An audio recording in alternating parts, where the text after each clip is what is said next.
Hi, I'm Samantha Francis, a training consultant for SynLab Laboratory Services. I've worked for the business now for 12 and a half years, and I deliver training across the UK to our customers. One of the signs that we do look for is an increased illness whilst at work. What I mean by this is you start to notice patterns in people's absences. So you notice after a nice bank holiday weekend, typically that person doesn't show up for work or calls in sick, and you notice that is a pattern, that is appearing.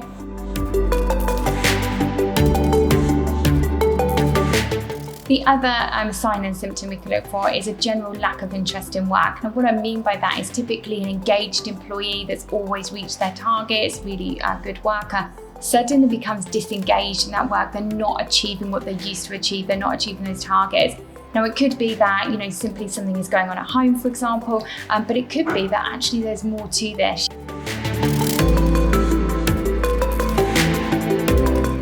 Another sign we can look for is an increased absence or finding excuses as to why they need to leave work early, or becoming very peculiar reasons for absence as well.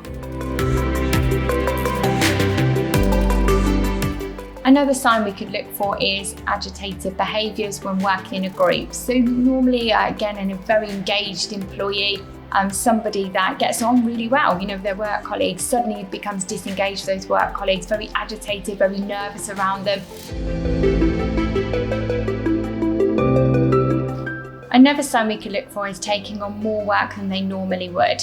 So this could be typical of an employee who'd like to get involved in multiple projects, so they get involved in lots of different things, lots of different responsibilities, but actually don't complete that work task to the end. Typically we'd see this on somebody on stimulant type drugs.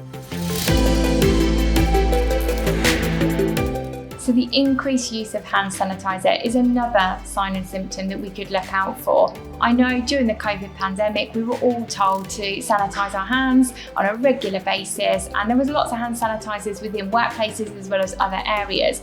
Unfortunately, those hand sanitizers are misused hugely. Typically, people would use those to mask the smell of drugs and alcohol, so typically cannabis or alcohol, but also people actually steal the hand sanitizer, mix it with cola or orange juice and consume that as well.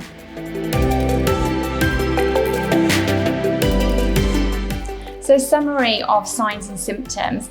A lot of things that I mentioned today could be other issues that are going on, but I think with any signs and symptoms, whether it's physical, whether it's over a period of time that we've noticed these signs and symptoms, the importance is having that conversation and having a policy in place under reasonable suspicion gives the employer the powers to be able to pull that employee to a side and ask them, are they okay? Do they wish to disclose anything to the business?